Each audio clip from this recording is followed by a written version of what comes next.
Broadcasting live from the Business RadioX studios in Phoenix, Arizona, it's time for Phoenix Business Radio, spotlighting the city's best businesses and the people who lead them. Business Radio, broadcasting live from the Max 6 Entrepreneurial Center right here in Tempe, Arizona, where we help you build businesses and connect you with the right people. I love it when we go off a little bit in the world of business and bring in our higher education professionals. And today I could not be more excited to introduce you to a couple of members of the leadership team at University of Phoenix, one of my alma maters. We have Mark Booker. He's the Vice Provost for Strategy, and Sandit Bhakta, Vice President, Product Management, Career and Student Experience. Welcome to Phoenix Business Radio. Thanks, Karen. Great to be here. Having us. So happy to have you. I think we've had this on the docket for a while there, and you've had your PR team doing a great job connecting with us. I believe they're even listening today from the other side of the country. We hope so. That's the plan. And in a bit, we're going to have Chris join us, Herring, who is with Stride Incorporated. He had a meeting to attend to. I said, just slide into the studio when you get here, and we'll incorporate you into the conversation. So we look forward to Chris's arrival in just a bit. Before he joins us, I would love to hear from both of you. Let's first have either one of you or both of you talk about who University of Phoenix is. If somebody is listening or watching and they don't know who you are, they've been under a rock. But let's talk about who University of Phoenix is, who you serve, and then I would love to hear the backstory about how long y'all have been there and how your career led you to be in the positions that you are today. Okay, great, Karen. So I'll kick it off and talk about what University of Phoenix is. And University of Phoenix is the premier institution for serving working adults. We've been in existence for over 45 years. And we started by our founder, Dr. John Sperling. He started to create educational opportunities for adults that needed to go back to school. And back in 1976, when we were founded, that really didn't exist very much. And throughout our history and our time, we kept finding ways to serve the adults' needs. There's a quote that John had said about a working adult institution is not defined by walls of itself. It's defined by the lives of its students. And that's been our mission and our focus for many, many years, where most people probably know us as the quote unquote online institution. And we were one of the founding institutions that went into distance education and online, and have really carved out a niche for that, because that's where adults serve and look for their educational opportunities by convenience. They need to have convenience. They're balancing life, kids, jobs, family, whatever it is. And so because of that, we have always adapted our borders, whether it was originally school at nighttime to online to whatever will come next. We will be there to serve our working adult students.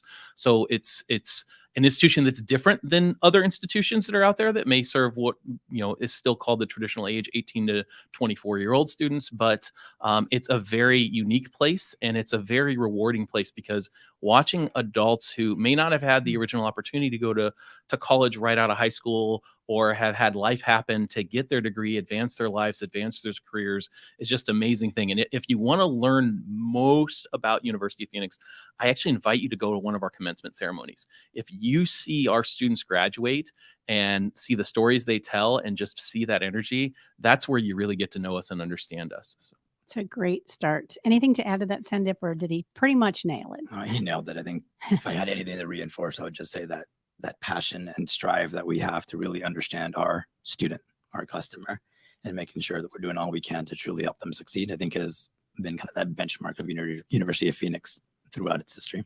And it sounds like you're among the first in higher ed to really put the students first before the actual curriculum. And now when we have conversations like this with other higher ed institutes, especially here in Arizona, I feel like I'm finally now hearing them kind of the same thing. We're asking the students what they need, and we're designing programs and degrees around those needs.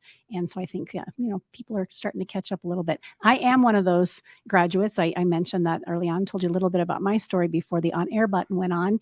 So you took me back to my commencement just a minute ago. I remember standing there in my cap and gown around my cohort study buddies, who now have become lifelong friends. That was back in 97. Mm-hmm. And my fairly newborn daughter on one hip and holding the hand of my 2-year-old.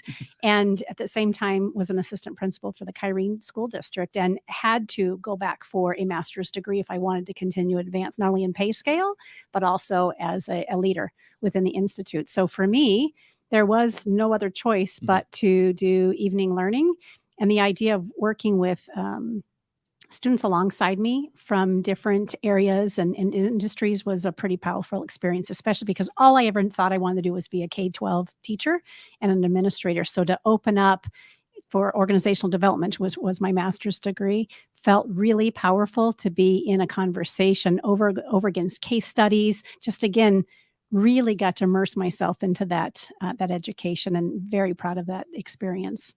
Well, so that's a great story, yeah. and I'm glad we're being recorded because I'm going to copy that, and probably snip it and use it elsewhere. Very good. When we let you do that, I love that. You both, I believe, have been there for quite some time. Is that right? I think I've been there for almost close to 20 years now. That's a long Really time. close. Yeah, and I've been there 22 years. Wow. And have you known each other almost the duration of time, been in the similar roles? Probably maybe the last 10 years or so. Last We 10, worked a lot yeah. more closely together. Yeah. Yeah.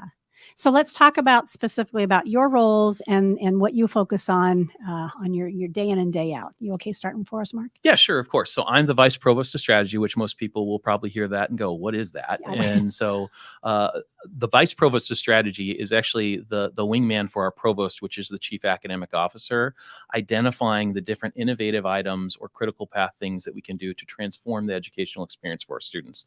So on a day-to-day basis, I can be working on things from choosing different educational technologies to improve our classroom environment, working with our technology partners in order to improve our student services outcomes, and then running the gamut from preparing board materials, regulatory briefs, et cetera. So I'm kind of a jack of all trades, but the reality is it's really looking at what the future of what our institution needs from an academic landscape and pivoting and adjusting on those needs to again, serve our mission of making sure our working adults get the best education we can provide. It's been a long journey and it's been a great journey of 22 years. I actually started without any gray hair in my beard, taking calls, just ordering transcripts. Students ordered transcripts from me. I was very process oriented, and I had no thought that I was going to be 22 years later in higher education. But the power of talking to the students and seeing the value of helping them achieve their dreams made me just want to continue to work for the university. And I've kind of gone where I've been called, and it's led to this point, really helping the institution in the academic and strategy space. So it's been an amazing journey, and I've been able to meet wonderful people like stand up over here. I'm gonna cut and paste that story. That was great. Really, I would imagine with those conversations day in, day out, this was enrollment, right? It was that they've actually taken transcripts to go to their next degree, or they were sending them in to be evaluated for transfer credit on their baccalaureate degree. They had taken courses at another university and wanted to know where they were applied. And so you got to hear where they're at in their life and why it's important to them. Yep. And it sounds like really inspired to say, we're making a difference. Yes. Yeah. Especially when some students would have transferred credits in like 20 years ago. They had gone to an institution 20 years ago and saying, can I get anything for this? And in a lot of cases, we're able to make that happen. And that would enable them to get their degree faster and for less cost because we're transferring them the credits.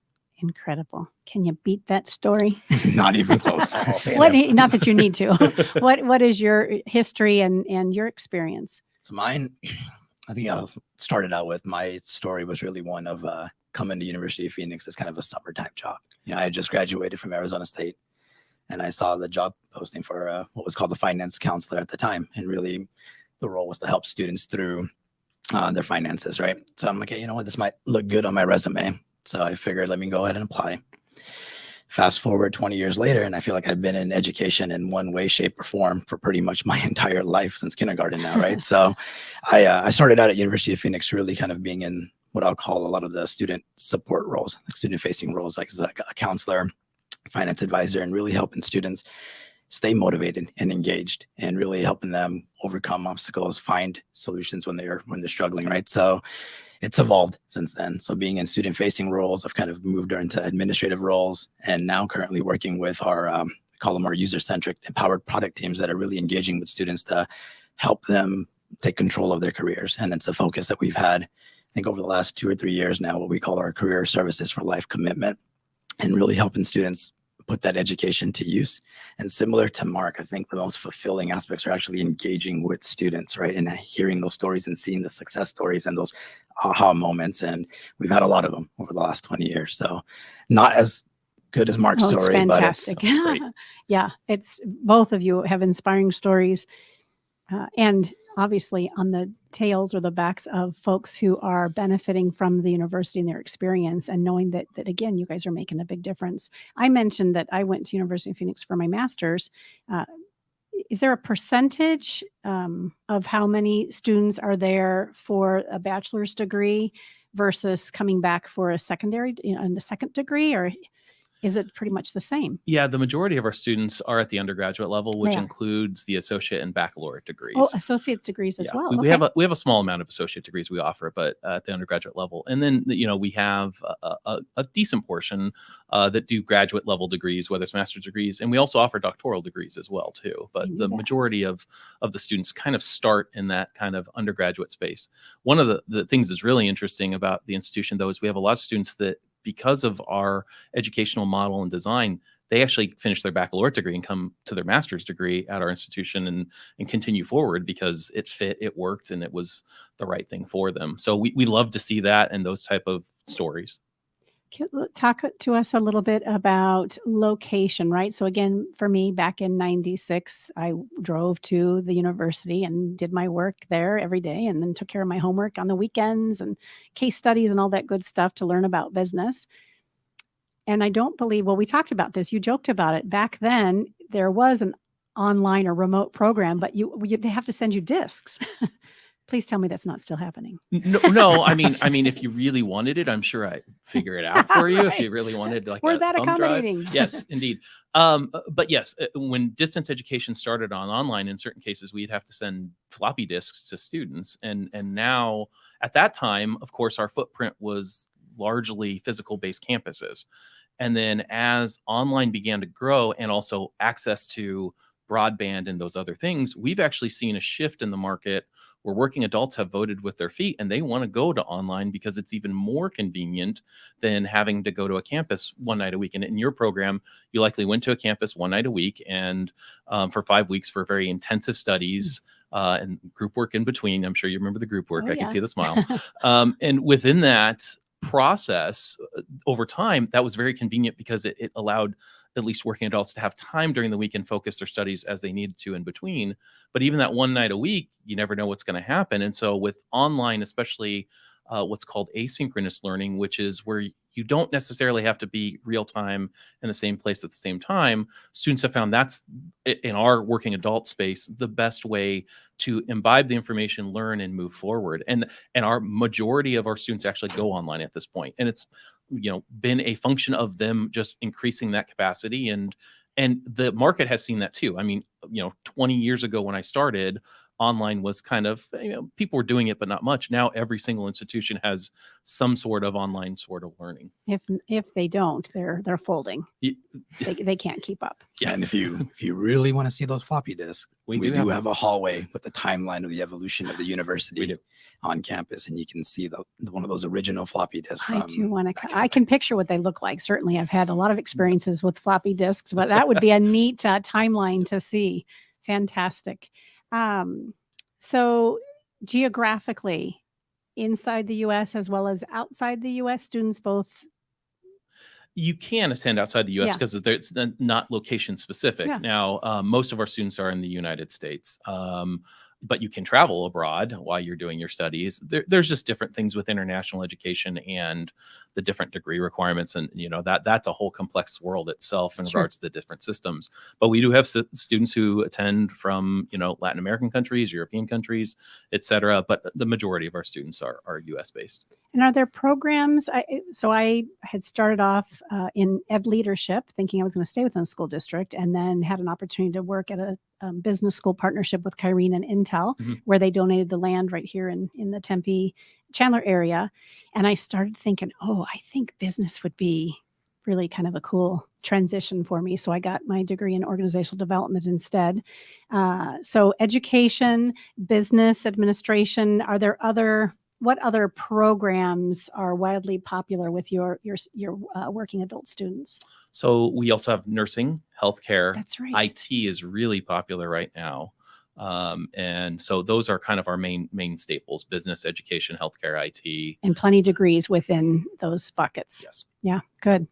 Chris slid in here Yes, Chris very showed up. stealth-like. How are you?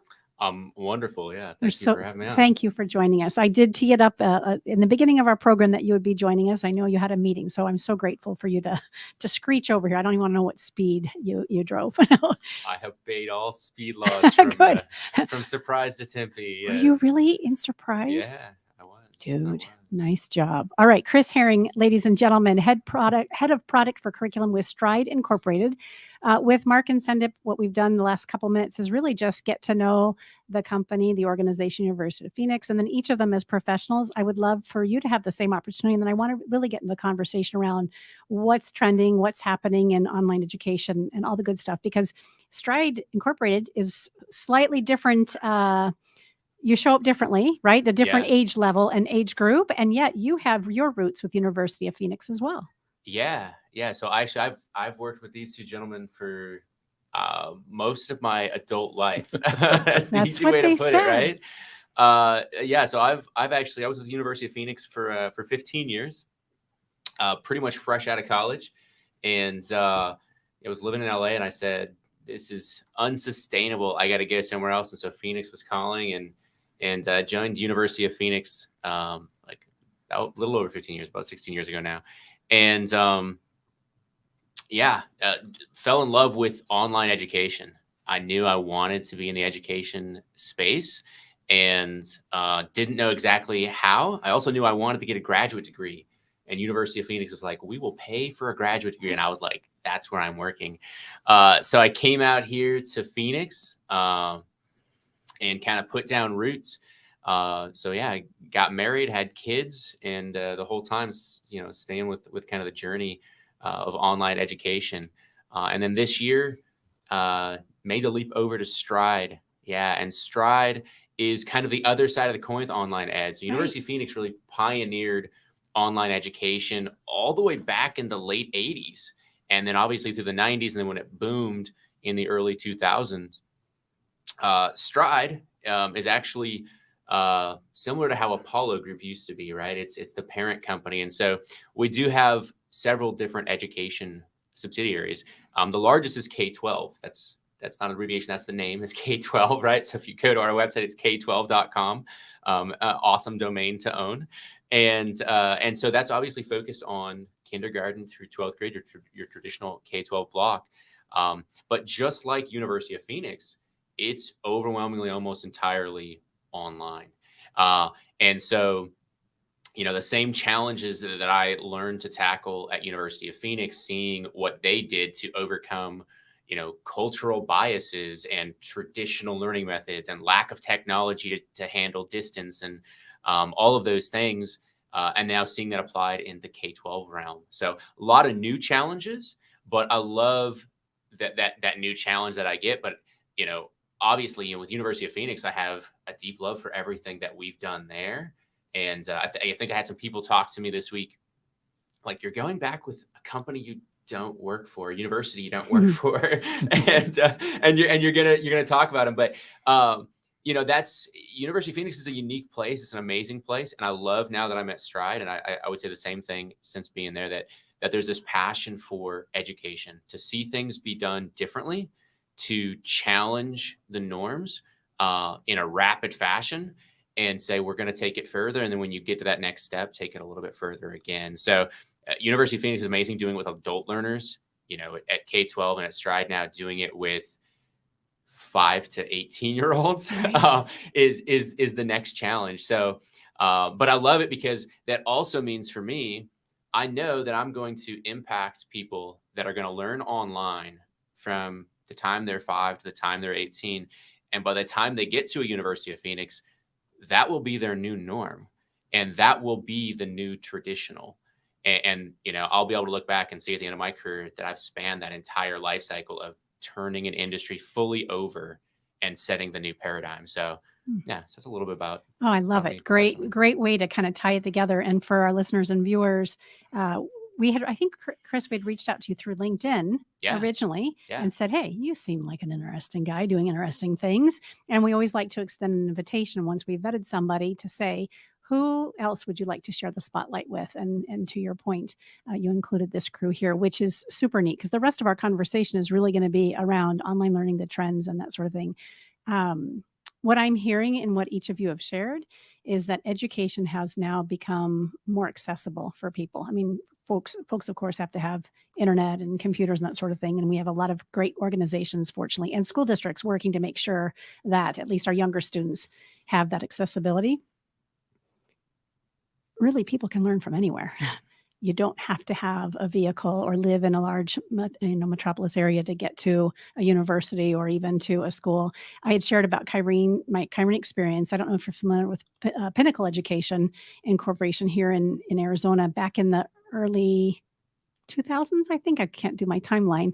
I was asked to be the vice president of school sites, 8 different physical sites here in Arizona that served students who weren't well suited or didn't feel comfortable in traditional education for whatever reason. Maybe they had a child when they were in high school. Maybe they were an athlete traveling. Maybe they, had some behavior issues, but they'd come to Pinnacle as one of the first charter high schools, and it was an online program. And I don't remember who we used, but I was responsible for that. So similar to the three of you, I've spent a little bit of time not only learning from online education, but also being an advocate for it and helping people have access that they need. So this is a fun conversation.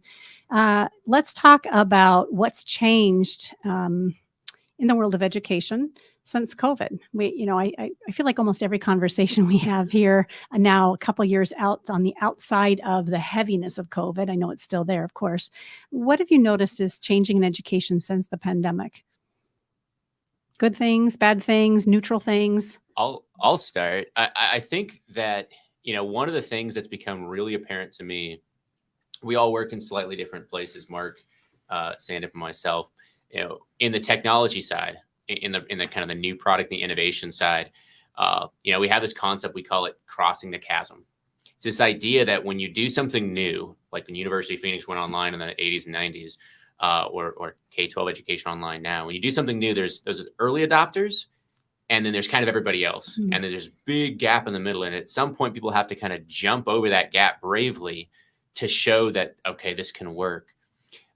What I think I'm seeing is that the pandemic kind of threw everybody into the Grand Canyon of disruption, right? And everything was different. Education, especially parents, students, teachers, administrators, everyone was forced into really uncomfortable situations. And I know for my own kids, my wife was running a preschool and kindergarten at the time, and it was all kinds of new problems. And she'd been doing it for a decade, and it was like everything was new. My own kids in elementary school, my nephews in middle school and high school, they were all going through these shared experiences. And what happened was it really sucked for everybody. Mm-hmm. It really just universally, right? Nobody was ready for this.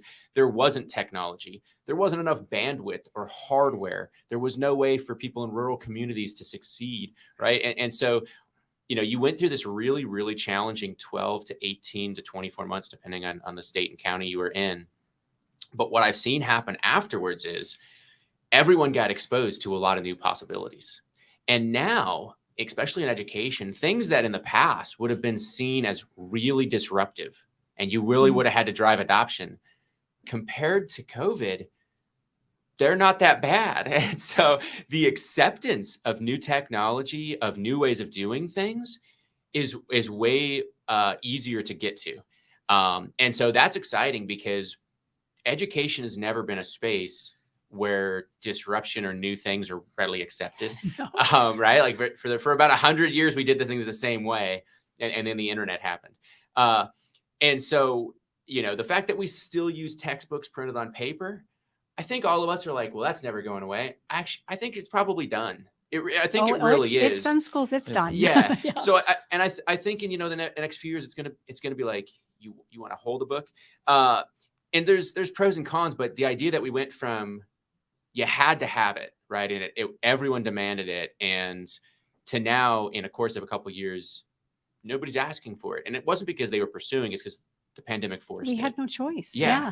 How about from the higher ed perspective, or even University of Phoenix specifically? What did COVID present to you? And because you were already well positioned Yeah. So Chris is spot on the first thing. First of all, it made that gap a lot shorter. We found out we had a lot more friends who wanted to learn about online real quick when COVID hit, and that You're like, was oh, now you're yeah. interested. So I got phone calls from people I didn't expect during that time, and because everyone had to do some sort of distance learning, and what they also found out, it's harder than you thought it was to get the learning done right. It is not a matter of flipping a Zoom chat on and talking to people across that. You have to do different work to have people learn, and it's a mixture of synchronous, which is real time, versus asynchronous learning.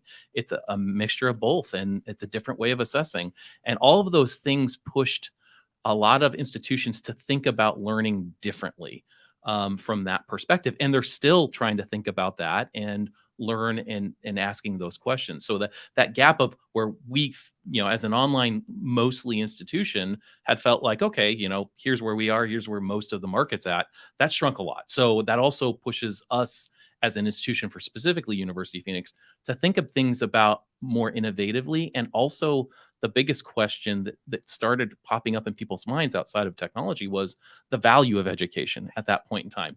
COVID started changing people's perceptions on, what am I getting out of this? I'm going to have to be going to multiple schools. I'm going to have to be more mobile. And that's where we've kind of looked at some different things of giving people value for their education, especially in a career workspace, in a different way.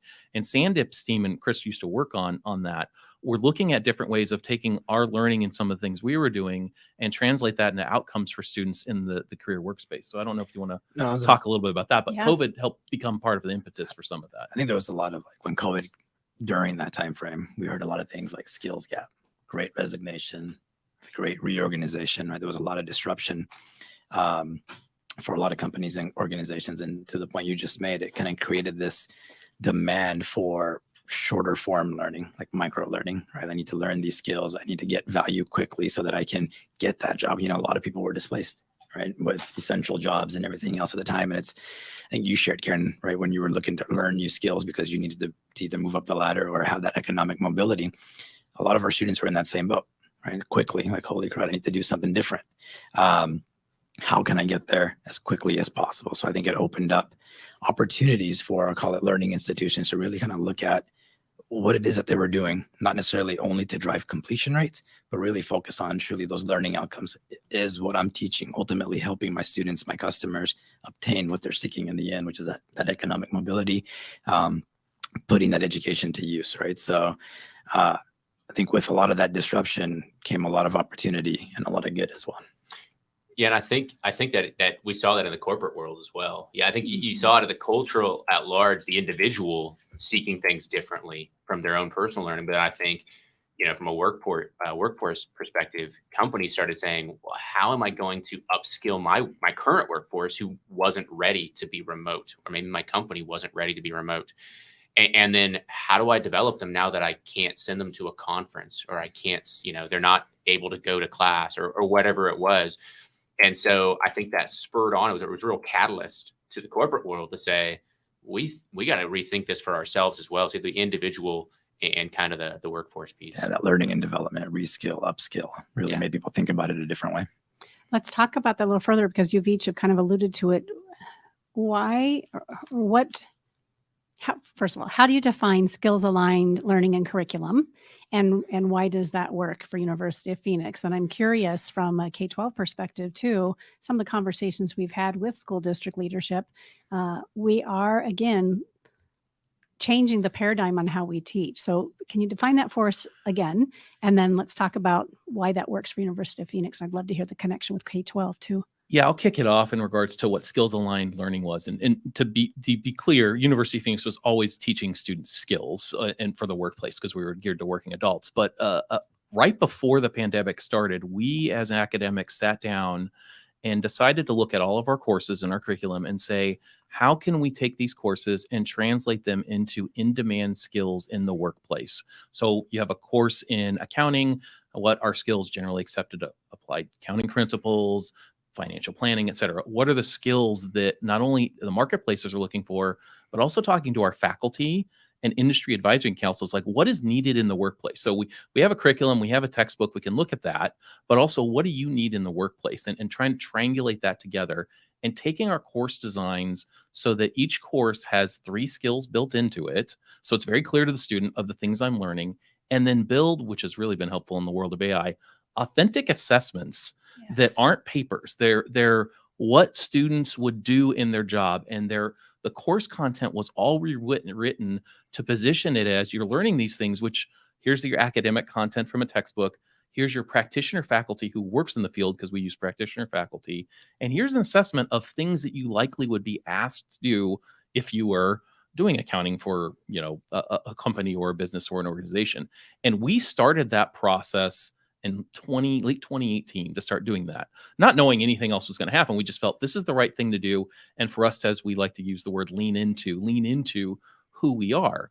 And it's unlocked tremendous possibilities for us. But skills aligned curriculum is looking at a course, and even general education courses like, foundations to learning. There are skills to be learned, and soft skills and communication or critical thinking that are really important to employers today, that we're putting in front of our students, saying, this is what you're learning in this class. Not only are you being, exposed to it and learning academic content and broadening your horizons, these are the things you can take away and talk to employers about. So that's skills aligned curriculum in, kind of a simplistic nutshell. Chris and Sandip, I want to have you just chime in on some of those things in your perspective. No, I think going back to what we talked about earlier, being really student-centric, one of the things that we learned right away is that there's this mindset that students typically have where it's, I can't do anything now. And we call it inertia, right? Like, I got to get this degree before I can even apply for the next job. And oftentimes, I think there's statistics out there, Harvard Business did one a couple of years ago, like 42, 43 something percent underemployed when they graduate. And we want to really kind of figure out what can we do to break that. And I think the work that Mark and his team have done with really embedding skills into that curriculum and the courses gives us that kind of mechanism or avenue to help students truly understand the value they're gaining along the way. So from my perspective, with the product teams that I work with and worked with Chris on, is how do we really help students career early and career often, is what we call that, right? Like career really ready and career often. Career early and career often, right? Like early leverage and those skills and try to identify opportunities to put those skills to use, so you start gaining experience while you're in school, right? So how do we break that inertia? And I think helping students understand that value they're getting with every course really helps to do that, versus I only get value when I get my degree. Yeah. This is the equity that you're gaining along the way, so that when you get that degree, hopefully you have work experience to go along with that degree, so you're able to step forward in that career journey, versus taking that first step, right? I don't know if you want to add anything. Or Yeah, I would say one thing that I can attest to in my time at University of Phoenix was there's a level of empathy for the students that's really unparalleled from anywhere else I've seen. I'd kind of equate it to, like, if you've ever had really good healthcare, like you've had a healthcare provider that just, they understood you and they wanted to know who you were, and they weren't just diagnosing and solving, right? That's kind of how I equate the leadership and the people at University of Phoenix. Why I stayed so long was because they have this deep level of empathy. And when that comes to this idea of skill gap and inertia, like Mark and Sandip were talking about, we came to this understanding of, putting ourselves in our students' shoes. And a lot of them are first generation students. A lot of them are, in their 40s and their 50s. They have children, they have jobs, and life is already tough. School is already new and foreign. And that idea of inertia is more than even your typical 22, 23, 24-year-old college graduate has this inertia problem of, what do I do next? But they also kind of have all of life in front of them, and they usually don't have all of that other going on. Our students have so much more. And so this idea of, inertia became just so important. Of, if you've got a lot of things kind of holding a lot of weight there, it takes even more to get going forward. And so that's really where that started, that idea of understanding who they were and really understanding their life and what it's like for them. I think that was the key for me when we went down this strategy. It did start with curriculum first. It started with the learning and what are they learning? And then it came, okay, how do we help make that practical to them? And how do they practically use that to take a step forward? I know we're going to talk about the career navigator that kind of came out of that thought process. But the idea really was, we've got to help them get through, you can call it imposter syndrome, right? You could call it cultural bias. Nobody in my family does this. Nobody in my fill in the blank demographic does this. And show them the possible, and show them that, no, you can be more than whatever your common experience has been. And you don't have to wait for that. You can do it now. And that's I think the key thing that we started to hit on was that you don't have to wait. It doesn't have to come later. You can take a different path, and you can take that different path today, so that when you graduate, if you're in a degree program, you're already well down that road and you're already seeing a new reality for yourself. And I think that was transformational for what the university did. How about from Stride's perspective, Chris? We're talking about a very different learner, right? From 5 to 18. And the online learner, how do you provide that real-time learning experience for them? And the reason I asked that, as you all were describing this, I'm thinking back to my bachelor's degree at NAU. Great program as an educator up there, right in the late 80s. And yet, when I got my first teaching job and I got my first assignment as a third grade teacher, I felt like good majority of the things that I had learned for the 4 years that I was there were not the things I needed to know. They weren't. And so this is what we're talking about. How do we make sure there isn't that gap and that people are prepared? So from a K-12 perspective, where does this skill-based learning fit in? Yeah. So one of the things that attracted me, it was going to take a lot. Stand-up knows this. We had these conversations. It was going to take a lot to get me away from University of Phoenix. Like it. And one of the things that attracted me to Stride and to K-12 was they did have a focus on what they were calling career readiness education, because again, the learner is young, right? And so it's the idea of being ready for a career when you graduate high school. And so they have a whole career readiness track that you can go on. Now it is customized. So different states will have different programs because there's different industries that are prevalent in those states. So what somebody does in Tennessee is going to be different than what they do in Southern California. And so it's very customized to the state. And it's very focused, similar to University of Phoenix, on private partnerships. So companies, corporations that are saying, this is our workforce need. This is what we need students to learn. So if you're going to go into agribusiness in Kentucky because they grow a lot of grass, that's kind of a niche industry. Well, agribusiness is different than semiconductor business. So here in Arizona, we're probably going to need some career readiness education on what is semiconductor business, because it's going to be a big deal for the next 20 years in Arizona with the investment in semiconductors. But in Kentucky, it might not be. And so the programs are going to be different. So those private partnerships are a big part of it. I think the other thing is the immersion and making sure that you're able to simulate that environment. So we are leaning in to some tech that you don't do as much of at the adult learner, because you can go experience it more. But if you're 14 or 15 and you're at home learning, so we're looking at augmented reality. So we're doing a lot with augmented reality with 3D models, and we're doing it in all of our curriculum. But in the career area, it helps a lot. We're also doing some things with virtual reality, which is becoming more and more normal in certain industries, in the defense industry and with the military. Also in healthcare, it's becoming super common.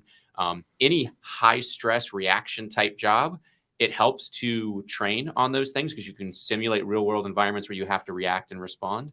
But that's some of the stuff we're looking at the K-12. It is a different challenge because, instead of just someone with a path and you're getting them to take a step, there is an element of exposure, especially if you're taking a kid from, rural Kansas and trying to show them the possibilities. You do want them to expose to other things and see what are the other potentials out there.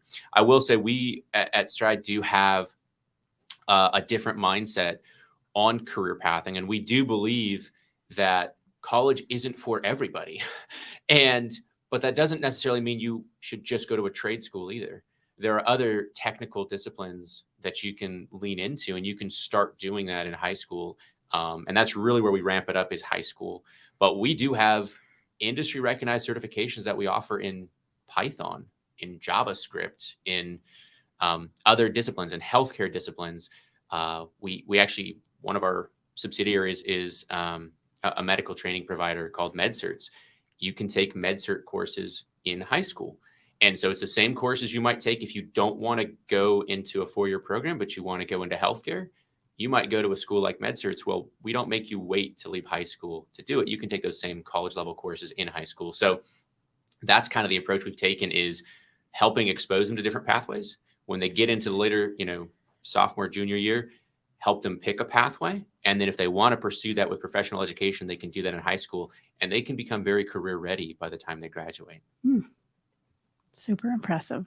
You had alluded a little bit to a topic that we're going to talk about, but I'm forgetting the name, that something was kind of born out of this whole thing. The Career Navigator. Can we talk about the Career Navigator? I'm looking through my notes as Chris is talking. I'm like, I know I saw it here somewhere. Career Navigator. Yeah, Career Navigator is a product that our product teams, Chris was a member of the team at the time, really kind of put together and continues to evolve.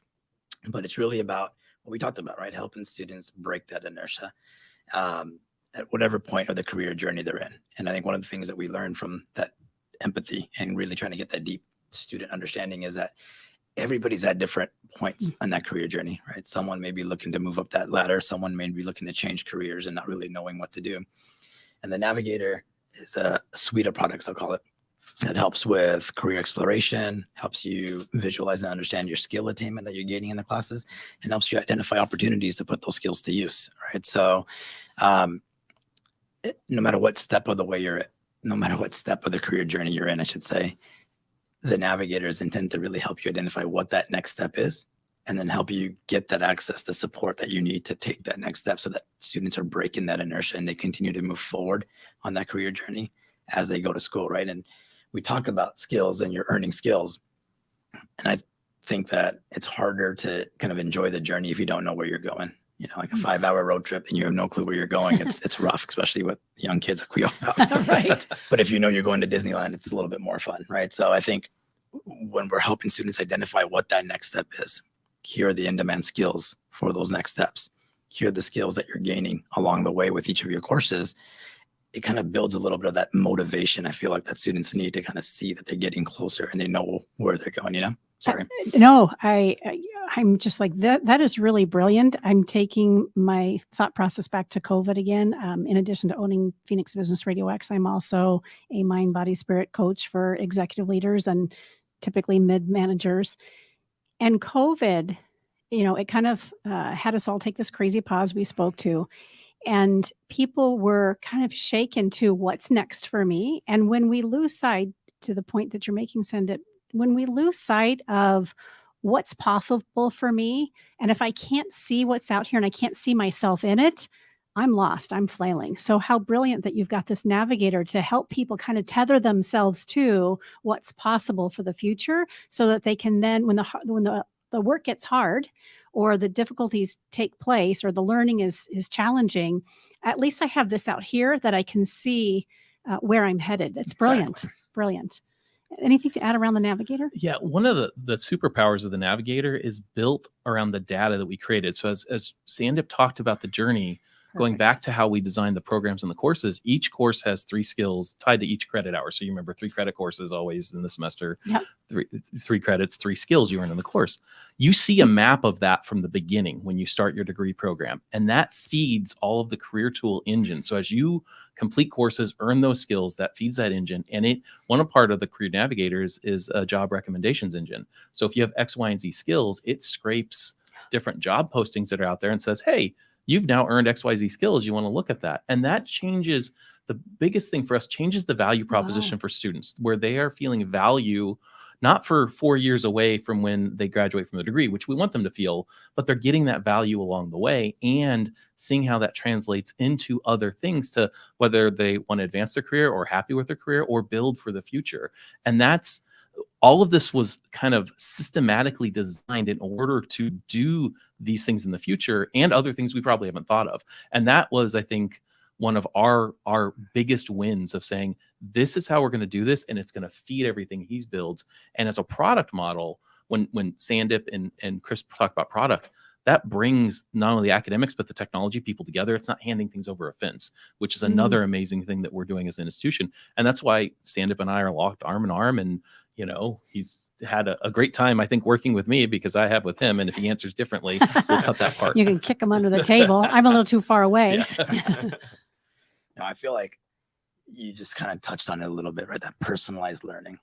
And then that learning becomes meaningful to me because I know where I'm going, but it also as an institution and you as a provost side, right? You're geared towards, you're invested in me being successful, right? Your focus isn't just how do I get you to graduation and how do I drive completion rates, but it's more about how do I best position you to be successful. And, being in the K-12 space, I actually thought about you this week.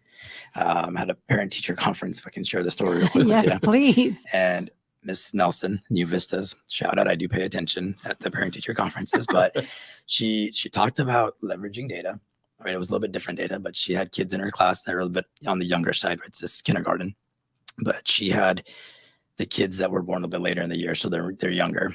And from the data that she got from their preschool teacher, she was able to adjust her learning plan, right? She's like, hey, normally I have 30 to 35-minute sections, but I know I have younger kids and I know their attention spans are a little bit shorter. So I'm reducing my sections or my portions to 15 to 20-minute sessions so I can keep them engaged along the way. And my light bulb went off. I'm like, look at leveraging data to adjust your teaching style, right? Because your focus is on, I want them to learn, not my job is just to teach, right? So I think one of the cool things that I hope that we continue to see is really breaking of that silos, right? The K-12, and it's existed, and I'll be the first to admit it. I don't know a lot about K-12 until you went Stride, and now we start talking about it. It's like, I had no clue, but I hope that's one of the trends that we continue to see is break into the silos, K-12, higher ed. We talk about ed tech, job tech, and really kind of seeing that fusion that's all about outcomes for our students and making sure that they're getting the value of the education that we're teaching them or providing them. Yeah, I would totally agree. And having been on both sides of the fence now, I always had the exposure to K-12 because, the work my wife did, right? I was always in the K-12 space. And other members of my family, I have sister-in-law, my mother, they all work in K-12. And I worked in higher ed, and I knew the problems of higher ed. I knew some of the problems of K-12, but now seeing there is a divide. There is a lack of synergy system-wide, I think is the best way to describe it. And it doesn't matter if it's private higher ed or public higher ed or private K-12 or public K-12.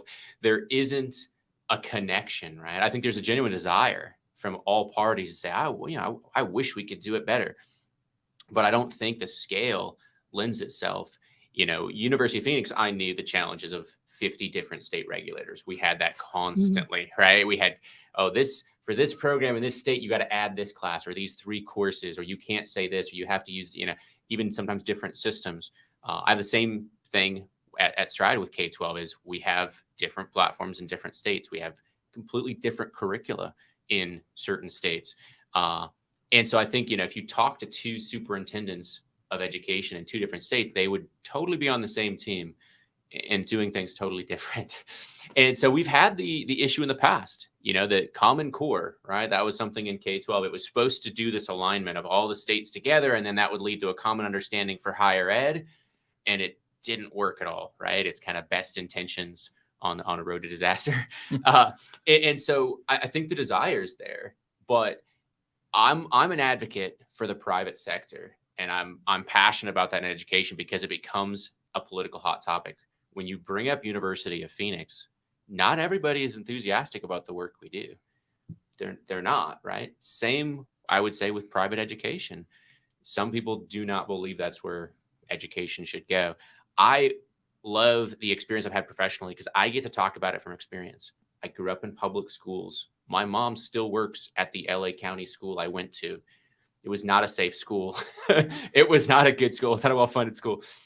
And so it's not like I came from a private school background or some other privileged background. No, I came from a school that was struggling in a place that's struggling, and my mom's still there working, 20 years later.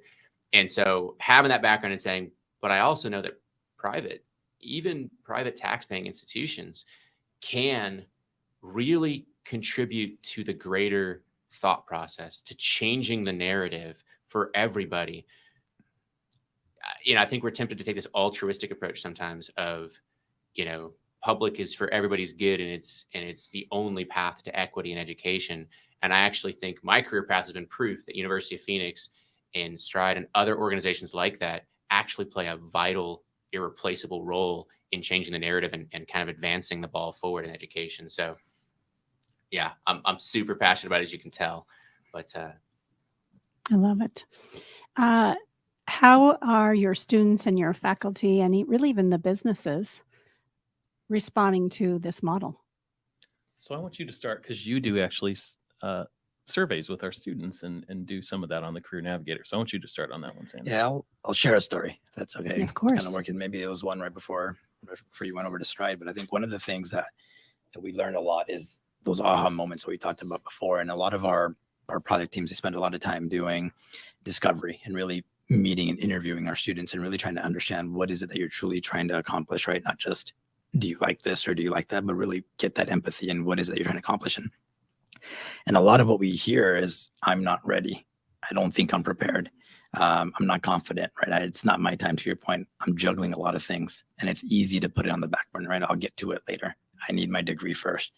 And for me, seeing the scenarios and the situations and the examples that I think we shared usually every month on our calls around those light bulbs clicking for students, where I think there was one, I won't use her name, but where she talked about she had applied for jobs and she had been rejected. And she made up her mind that I'm not going to apply again because I need my degree. No one's going to see me. No one's even going to interview me until I have my degree. But she went to our Job Explorer and she saw these jobs that she hadn't seen before. And she saw the skills that were in demand. And she also saw the skills that she had checkmarked for her, Because it was laid out in front of her. It was laid out there in front of her. Hey, these are the skills that are in demand. You have these skills. Here's what you need to be able to articulate that value, right? And it gave her that confidence, said, you know what, let me apply. And she ended up getting that position. Mm-hmm. She's a manager at a logistics company. Actually, maybe forget the name of the company. It's not in Arizona. I was about to say it's right down the road, but it's she's a manager at a logistics company. And it was all because of a simple thing of confidence.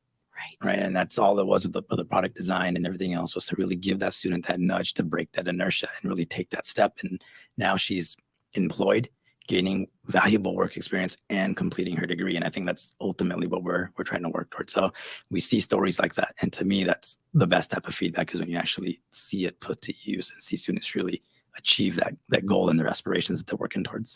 Yeah, and I'll share another one. It was right before I left. And these guys will joke with me because right before I left, the last thing I did, we were at a leadership conference for the university, and I'm on stage talking about what's next. And I'm like, don't you leave tomorrow?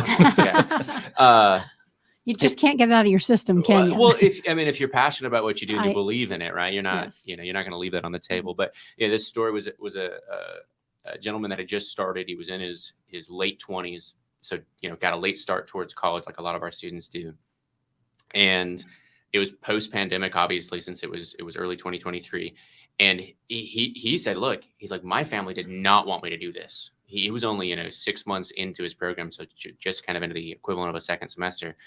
And he's like, they were like, this is dumb. College isn't worth it. They had flipped the script on the value of higher ed. And he was like, nobody in my family, my parents, my siblings, nobody wants me to do this.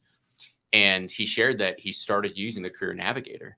Mm-hmm. And it was showing him these jobs. And he could see in his first couple of courses that he was getting skills in the area that he wanted to go into.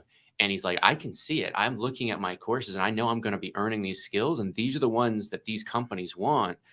And he, his words, which we didn't ask for, this was him kind of like sharing effusively and kind of organically. He's like, I made the right decision and I know they were all wrong. I should be doing this.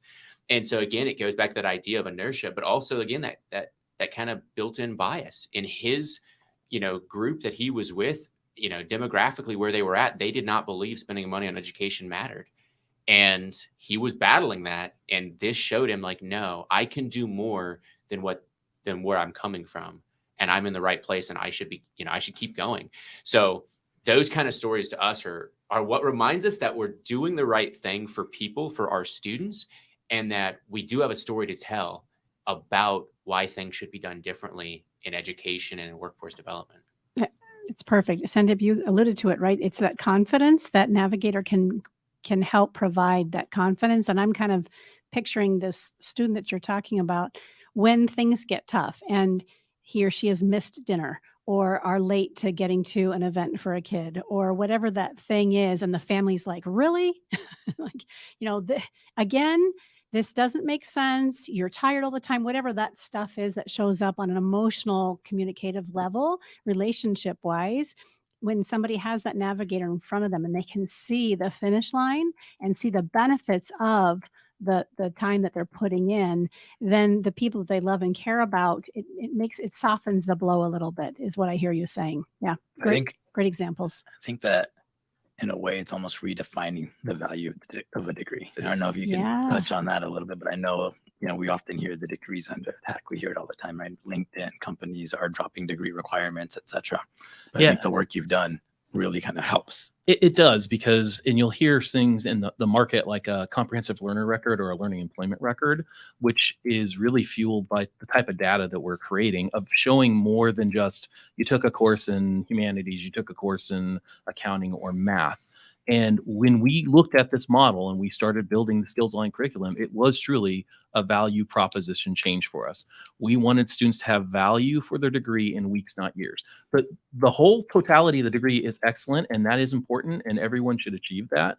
But if you're not showing that value along the way of learning, and to your point, the effort, like, what did you get out of that last course you took? And I know probably everyone listening has taken a course and like, why the heck did I take that course? Our role is to try to recontextualize that for students, to say, this is why we're asking you to take that course, the reason, and this is what you're gaining out of it. To even share, and we love this part, whether it's a badge or things on LinkedIn, when you earn skills, you can say, I earned this skill, and put it on LinkedIn. You now just have a footprint and an impact to employers to say, I've just learned this thing. Or when we have our badges, which are micro credentials that include multiple skills generally in a certain area. For example, in COVID, we created an emergency preparedness badge where students would earn multiple skills, and they could share a badge on LinkedIn, and the badge would have information behind it on what the student learned and what the assessments were. So the employer could go, oh my gosh, they were put through a battery of A, B, and C, and they know this. That can be put out there. And that, again, changes how students view their education. And for a working adult, to, like you said, they need sometimes just something little to keep, whatever it is, because they've got kids, they've got their family members, they've got work, all those pressures. That little thing can change the game. And that's why we are doing it. And I'd say the thing I'm surprised the most, and Chris kind of brought it up in regards to sometimes people have different perceptions on different institutions. The thing that surprised me the most about this is people hear about this and what we're doing, and they're like, that's really cool. And it is really, really cool. And it's because we're changing that value proposition, that value stream, for who we want to serve and what we think is right for our students. Phenomenal. We're almost at the end of our conversation. It goes super fast. I know Sendip's like, what the heck? How'd that happen? I want to talk about tech trends, or have you? I don't want to talk about them. I want you to talk about them. What are you seeing happening? What do you think is going to continue to shift and change in education within the next 5 years? Curious from both perspectives. Yeah, I'll start. Tech is pretty much all I do now. I work at it's product and it's curriculum products, but primarily the reason that Stride was looking for someone like me to come over was innovation. So I've primarily got 5 areas that I've been asked to drive innovation in education for K-12, and it does share over into other spaces, but virtual reality, augmented reality are 2 areas. And it's not just going to be K-12. It's corporate training right now. Yes. It's professional development training. Like I said, military and Department of Defense are big on it, and seeing the proof and the evidence that it's effective. And you're going to see it more and more in higher ed, because the technology is going to become more common. And it's just old school, you look at something on a piece of paper and then you could see it on a screen. Well, now you can see it in your living room. Or on a headset. So it is that next level of making things real for a learner. We're also leaning into this idea of a metaverse. I can tell you at University of Phoenix, a challenge we've always had, and we've solved it in various ways, over my tenure there, was how do you connect people? Because when you leave school, you're going to work with others. And so just doing your work and learning it solo doesn't fully prepare you for the work environment, because you're going to have interpersonal skills. And so we're big on that in the metaverse, because we realize if you're going to take a student, a developing mind at young ages, out of a group setting like they get at traditional school, you have to still help them develop those crucial skills. So we are looking at how do you use the metaverse, which nobody's really defined, right? And Zuck did a terrible job of defining it.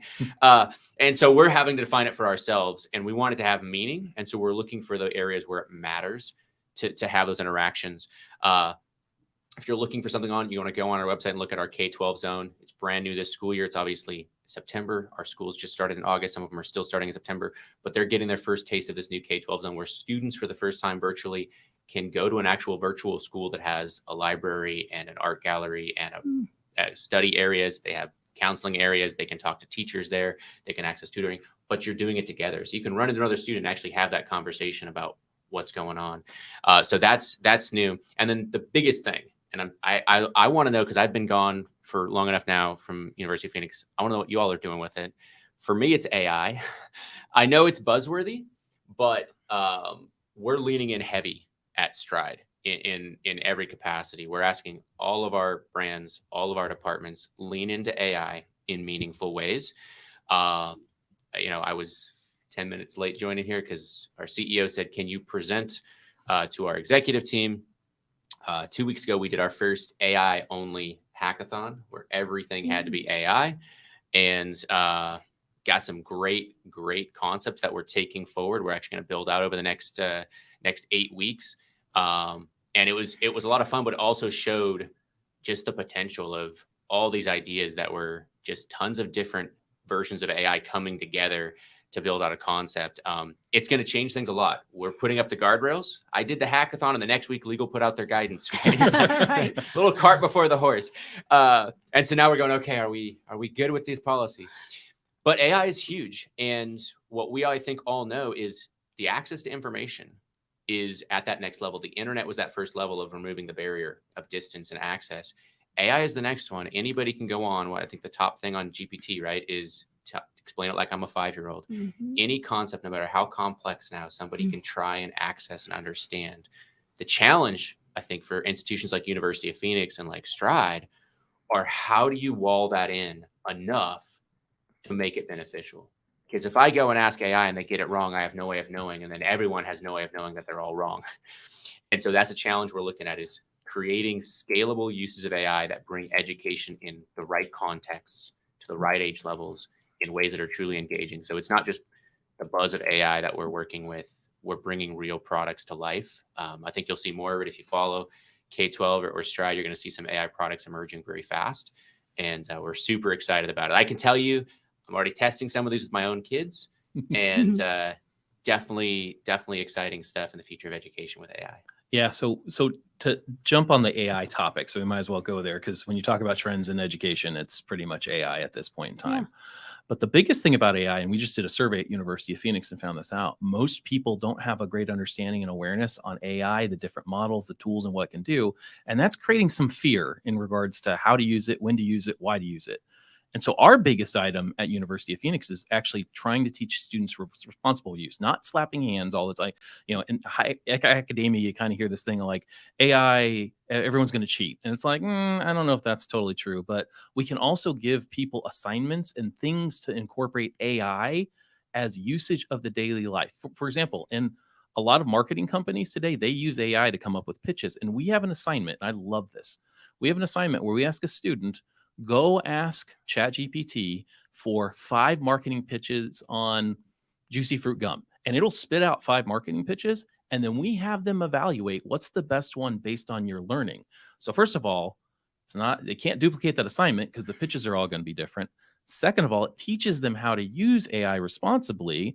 And third of all, we get to see what they would do in a real life environment, because that's a real life skill activity. And so there's a lot of opportunity in relation to building curriculum, creating question banks. There's a lot of things that AI can power, but one of our focuses with AI as a trend is also teaching people what it can do, where it is, what it does, so that we can build that responsible use and people not be afraid of it. And the critical thinking aspect of it. Right. Yeah. It's take out the baseline stuff that typically takes us a lot of time, have that done for you, evaluate it. Right. Now think critically and responsibly. Yeah, I was going to say, I'll stay on the AI bandwagon, but they took all the good stuff. But I think the only other thing I would add to it is, like you talk about the different uses, but I think there's also that opportunity to really kind of blend that ed tech and job tech again. I know working with the space that we were in, really looking at how we can use AI to help students prepare for that next step, right? And whether it's interview prep, whether it's generative resume building, but really putting those skills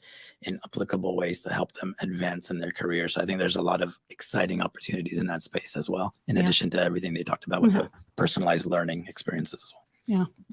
So good. I feel like there's a chapter 2. We need to have you guys back in another time. This has been fantastic. And I really do appreciate you making every solid effort to get here in person.